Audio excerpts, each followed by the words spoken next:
Hey, this is Jack Kelly, founder, CEO of WeCruitr. Today, I want to give you a little tip. You may not be aware of this. I know this is coming from left field, but we have an election, a presidential election, coming up in about 3 weeks, right? You probably didn't hear about it, but it's kind of big news. What my suggestion for you is this.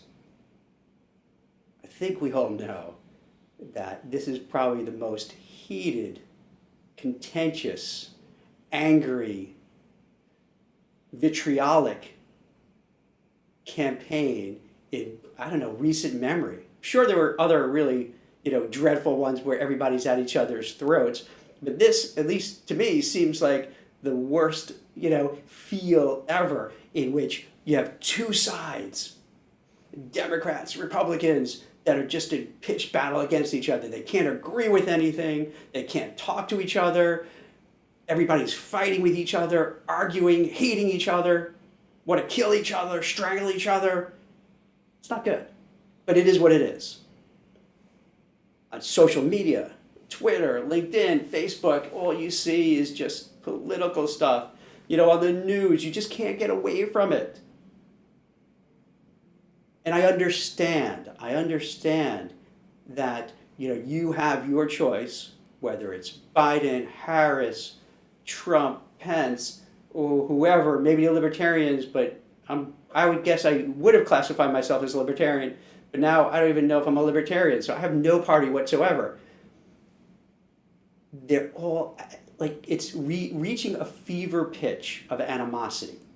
Now, what happens, people really get carried away with their beliefs, and it's completely understandable.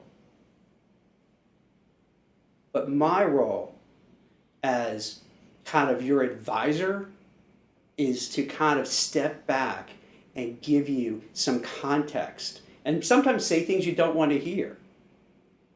But you kind of need an outside person who really, and to be fair, I am not registered Democrat, not registered Republican, so I'm not taking any sides. So to hear from an outside what to do as it relates to your job search and your career.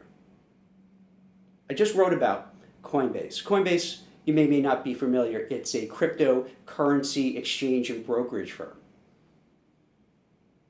They saw what happened with places like Facebook and Google, where there became such internal tension, particularly on their message boards, that both companies had to put in new policies and procedures, because they were saying, according to Google and Facebook spokespeople, that they were spending more time arguing, debating, yelling at each other on message boards than actually doing their work.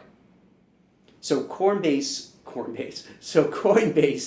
CEO, this guy named Armstrong, said to his employees, hey, I don't want to get embroiled with a political culture.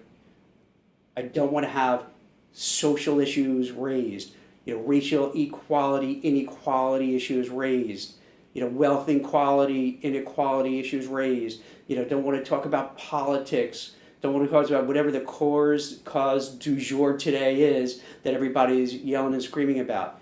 That it's going to be kind of an apolitical, political-free environment. Then he went to the next level and said, hey, if you're not comfortable with this, and you do feel that a company, such as in this case Coinbase, should stand for something and have a platform on different social, economic, political programs and platforms, well, this might not be the right place for you. And then no hard feelings, we'll give you a severance package and you can leave. Now that really standed apart from what happens with Silicon Valley, which tends to lean towards the left, which kind of, for the most part, encourages it. But as I mentioned before, at times it gets a little frothy, like at Facebook and Google, and they had to take appropriate measures. Coinbase, based also out in San Fran, didn't want any part of it. They're like, hey, no, we're not going to have it. About 60 people took Armstrong up on the option and said, goodbye.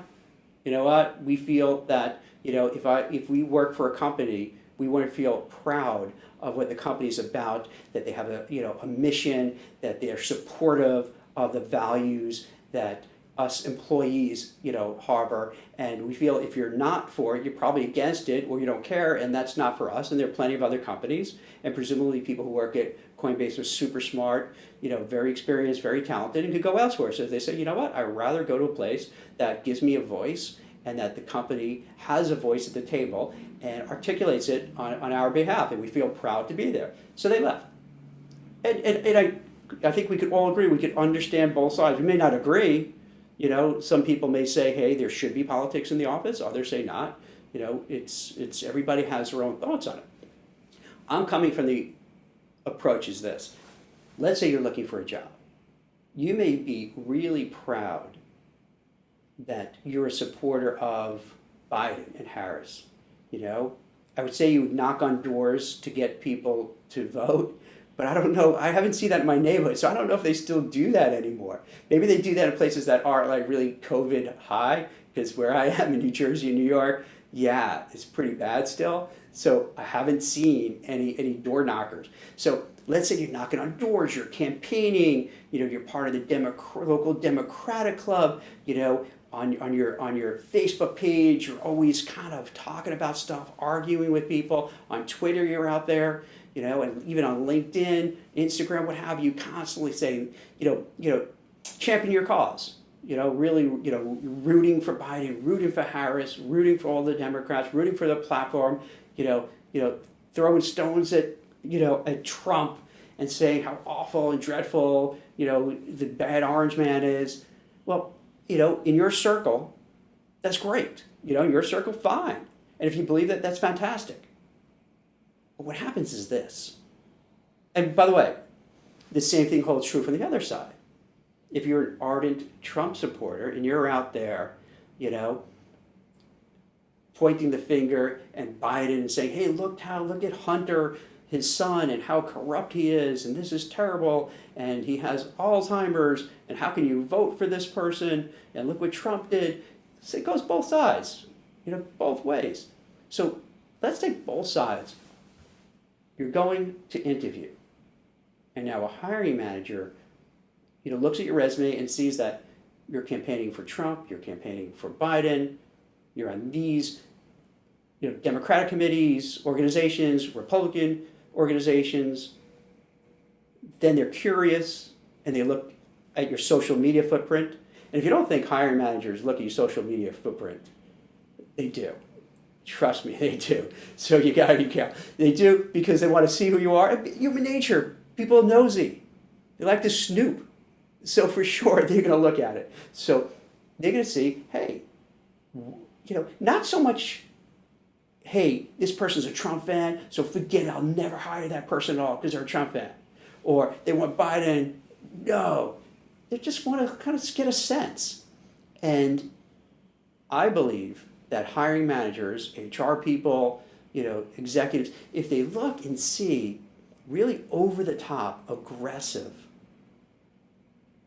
almost violentish kind of comments, and you know what I'm talking about. You see some of these are so over the top. It's going to make them think twice. They're going to think, why? I respect that the person is involved with the political process. That's great. That's what all Americans are supposed to do. However, it's a little too far. And then what's going to happen once they're at the company? What are they going to do? Are they going to spend all day long talking about their candidate of choice, their party, their platform, and then scold anyone else who disagrees? That can make it very uncomfortable. What if you're supporting the Democrats and the hiring manager and the hiring manager's manager and the hiring manager's manager's manager are all conservatives? They may think, I have an open mind, but do I want to have to listen and deal with this? The same holds true on the flip side. Where the manager might look at someone's politics and say, hey, and they may have some built-in prejudices, both sides, and think, hey, if you're supporting Trump, you're driving this pickup truck, and you're drinking beer, and you're just spouting these QAnon theories, and they're just kind of all, you're going to kind of have all these things they're going to paint a story about you which may or may not be accurate. So then what happens is you're going to go into the interview and they kind of did their homework, so they're going to be kind of skeptical. Sometimes they may not even invite you in.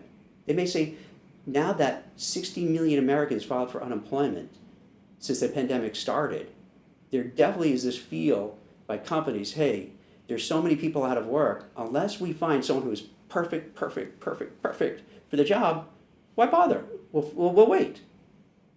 And specifically, because we're so close to the elections, I've noticed that the companies are tapping the brakes even more than before, because they're thinking there's going to be such a difference between the type of economy, job market that the Democrats will have compared to what the Republicans. So they feel, let's wait and see what happens so then we can act accordingly. So it's not so easy to interview and get a job to begin with. But then if you add on that, hey, I'm a real zealot for my cause, it just makes it too easy for companies to say thank you, no thank you. I just don't want the headaches. I don't want the problem. I don't want, where maybe let's say, they're working for me and I'm a very liberal person and they espouse these very dogmatic approaches, and then I might say, something inappropriate because of just whatever, and then they sue, and say, hey, Jack said this, and it just gets ugly. And if you think that doesn't happen, it happens all the time. I spoke recently, I was interviewing a recruiter who deals with placing senior attorneys, and litigation, employment litigation is a big thing now. It's a big issue because it's a lot of places, everyone's tense, everyone's on edge, and it's very easy for people to say or do things or be accused of things, and then before you know it, there's an EEOC complaint, there's some litigation. So what I'm trying to say is that you have to be really thoughtful and careful. Yes, is it your right to stand behind a politician you like and a party you like? Absolutely. But the reality is, you want a job. You want to find a job, and you got to kind of play the game a little bit. And I know a lot of people are going to think, F you, Jack. What are you talking about? I believe in what I do, and I don't care. And I respect that and get that. But my job is to kind of bring these things up to you so that when you go out there, you have to know that it's playing the odds. A lot of times, I'm a big believer in this kind of theory, is that when you do things, it's not black and white. You're playing the odds.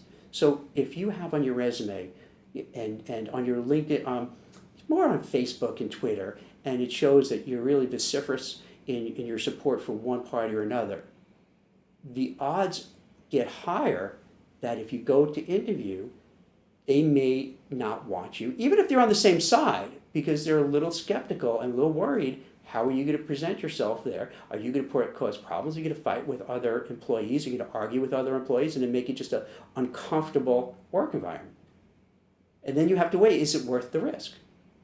Now, to be fair, sometimes what could happen is, let's say, you're a big Trump fan, and it happens you interview with a person who's a big Trump supporter, and all of a sudden you're buddy, and it's great, you get the job. Could that happen? Absolutely. But you're playing the odds. Because pretty much we're split 50-50 in this country, so the odds are 50-50 that if you go in for an interview and you ardently support one side, there's a 50% chance the people you're dealing with are going to support the other side. And that's a big risk. It's a big risk. And it's one you have to consider taking. The same holds true if you have a job. You're not looking, but you have a job, and you're just looking to do your job well in events. Don't you think that your manager and your managers and colleagues and peers are going to notice if you're very vocal about a particular cause, politician, whatever kind of new scandal issue is brewing that day? And after a while, they may think, wow, that Jack, he doesn't shut up about, fill in the blank, whatever, the topic trending on Twitter is. And it's just annoying. And then they start looking at you in a different way. Like, I don't know. This person may not be, the caliber to keep, promoting within the organization, they're a little too toxic perhaps, or they're going to alienate too many people. It's not a safe choice. So maybe we'll go and give the promotion to someone else. Or maybe they just don't want to include you in certain projects. Because we all know people who insert politics into everything. They take what you say and all of a sudden spin it that you had a different meaning. You might say something innocuous in a meeting or in a one-to-one, taken out of context, and then you're labeled as a racist or someone who's just terrible. And then it becomes an issue. It becomes a problem. I have heard from many people who have lost their jobs because they may have said something they didn't mean. I'll take them at face value that they're being honest with me, that they said something that they didn't mean any harm or what have you, but it was interpreted a certain way, and the company would say, we have zero tolerance for this. Sorry, we're letting you go. It's that kind of environment where everybody's on eggshells. So even if you have a job and you want to keep your job, it does make sense to be careful. In the same way I mentioned, people will look at your social media footprint. If you're looking for a job, you can guarantee your coworkers, your managers, your bosses, your HR people, they're taking a peek too. And they're going to make judgment. And here's another thing no one talks about.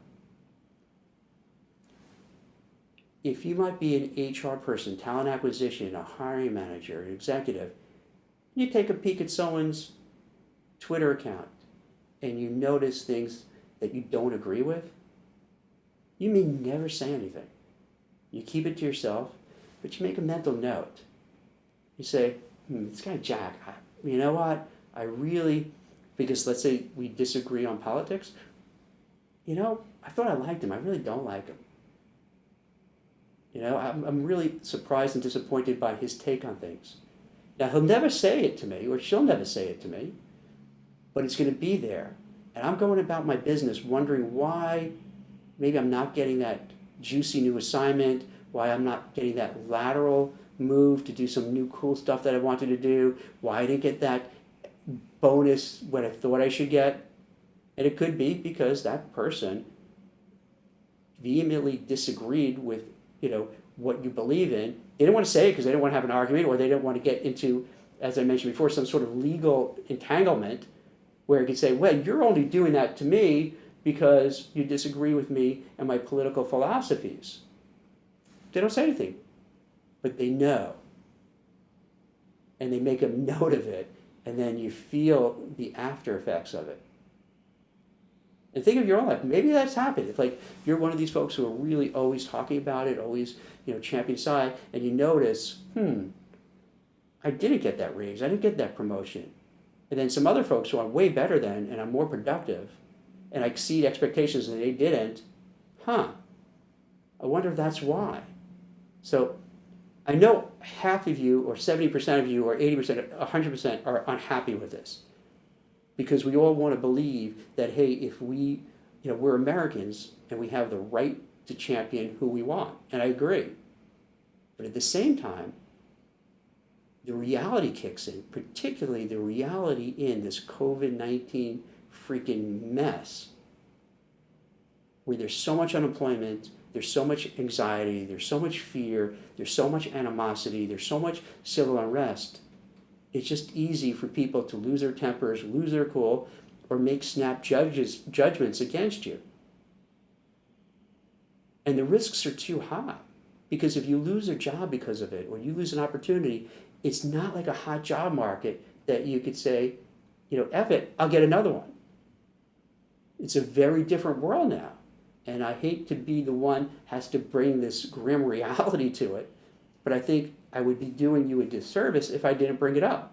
And again, you don't have to agree with me, you don't have to like what I say, but just at least think about it, consider it, because I'm looking out for your best interest. And I want to make sure that when you're interviewing for a job, or you're in your career trying to advance, you're doing everything in your power to succeed. And you're not leaving any vulnerabilities that could hurt you. So give it some thought. I would definitely, after I post this video, feel free, please give me your thoughts about it. Because this is just one, my kind of thought process, looking through a silo, like looking at it in a silo, how, I could help you, move forward with your career. You may have a lot of other interesting ideas, suggestions, thoughts that I didn't think of. And I definitely would love to hear it. And and I have been getting the great feedback on other things and incorporating it into the articles I'm writing for Forbes, the articles I'm writing for, WeCruitr, the posts I put on LinkedIn. So I really do appreciate it. It's so helpful and so illuminating. I'm not the type of guy who says, hey, I said this and this is how it is. Not at all. I feed off of, thoughts and ideas and suggestions from others. And you'll see a lot of my posting, I'll include career coaches, resume writers, LinkedIn experts, recruiters, managers, people who could kind of give insights from a variety of different directions so that I can best help people by synthesizing all this stuff. I hope this helps. I hope this gives you food for thought, particularly as we get closer to the elections and then even after the election, because it's so bizarre. It's not going to be like it's November 3rd and all of a sudden we have a winner because of the mail-in ballots. This could take weeks, hopefully not months, and in between there could just be a lot of anxiety, arguing, fighting, recriminations, maybe unrest in the streets, violence, mayhem, who knows? So this could last a long time, and that's why you have to be so careful, because people would be only too happy to say, you know what, you like this side, the hell with you, I don't even want to hear from you. And you don't need that. You need a job, you need a secure job, you need to find a job, you need to keep your career going, because that's how you put food on the table, keep a roof over your head, and that's, I hate to say it, this is what's important right now for you, what you have to do. So it's Jack Kelly, WeCruitr. I hope this just gives you some food for thought, and definitely hit me up with your thoughts. Thank you so much.